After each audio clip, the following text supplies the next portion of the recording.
YouTube, how you guys doing? Hope you're all doing fine. So here is the review finally for the see-through satin for the MacBook, the unibody, the laptops or the MacBooks that came out in October 2008. Now before I start, I'm just going to give this a wipe down because apparently you need to clean off the dust, etc, etc. And to do that I'm going to use the eye clear. You don't have to use this, you can use anything you want, but I just prefer to use something that I got, or something that something that's Apple certified basically. So I'm going to use that.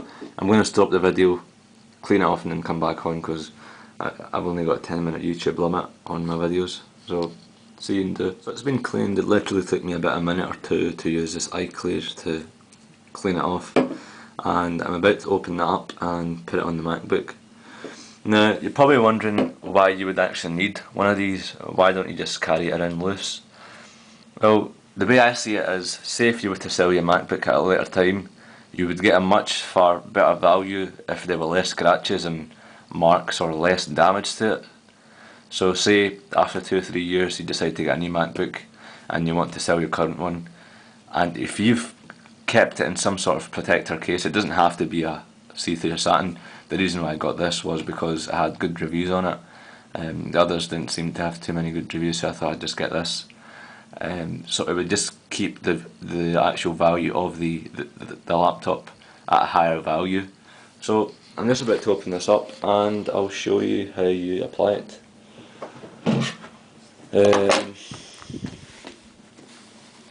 Packaging is actually pretty good. What does this say? 13-inch MacBook, soft touch, hard shell case. I'm just looking for instructions.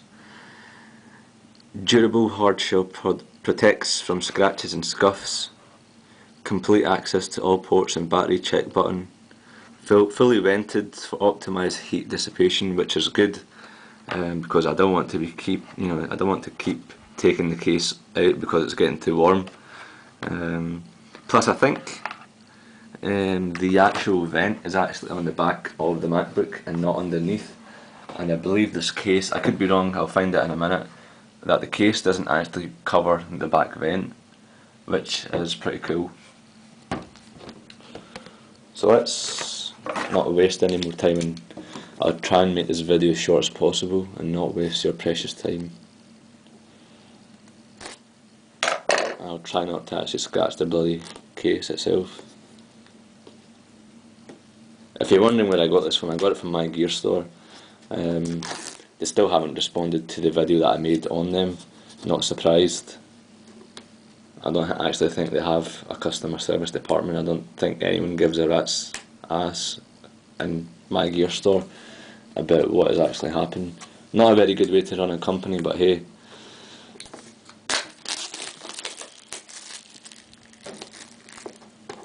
Bloody hell, and I can never take these things off.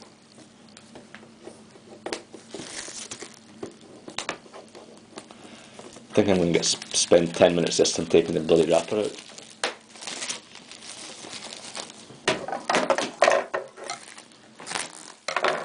That's what was needed.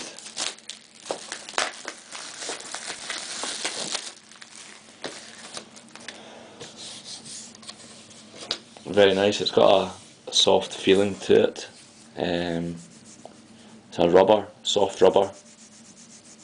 Very good. It is quite, when I'm holding it is slightly heavy, but then again it's got to obviously have some weight on it. Do you know what I mean? It can't just be. This I think is the bottom. It's quite dirty, so let me give that a clean as well. Oh cool. You actually get one of these cloths as well, which is pretty cool. Speck. See that wee logo there? Fantastic. Well, thank you for choosing a Speck see-through case. Yeah, it says clean your MacBook before attaching the see-through case. Remove all dirt, debris or sand from the outside surface. Yeah, it also says regularly remove the see-through case from your MacBook and give it a clean and then reattach it.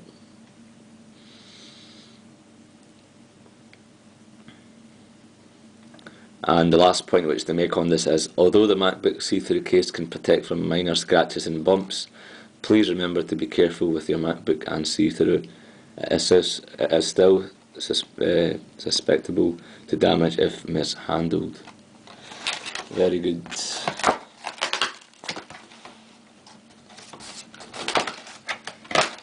Okay. I'm just going to give this a wipe. Both these cases a wipe. This one here and that one there. Hey guys, I'm back. I spent a good 5 minutes, or probably even more than that, to try and clean this, and as you can see from this, it's got dust on it. Hope you can see that in the video. I've tried everything from the eye clear to the air blaster, and I've used quite a bit of it. It's really cold.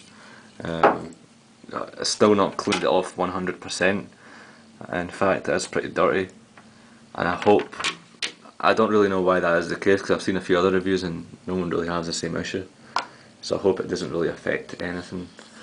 So I'm just going to put this on, and oops, that's what happens when you don't have a camera tripod. Okay,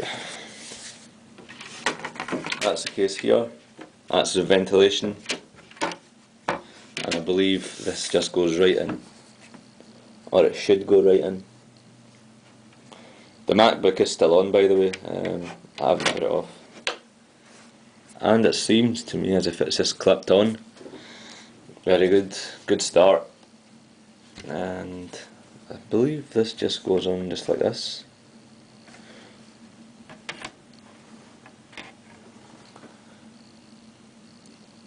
It would have been handy if that actually bloody had small diagrams to show you how you should be putting this on.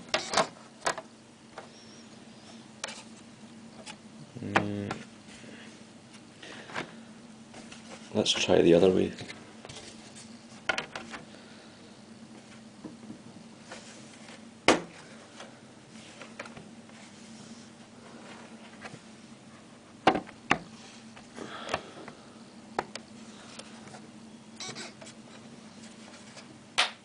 Yep, that noise is pretty good.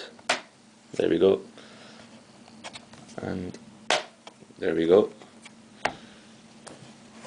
Pretty cool. Oof, that is heavy. Trust me, this is heavy. I actually don't know, now that I've applied it, that I'm going to keep this on. I really don't know whether I'm going to actually keep this. It has added quite a bit of weight on to the MacBook, and just to show you guys, I've got the famous weight machine. So let's set that to manual, or to the 0 point, put this on.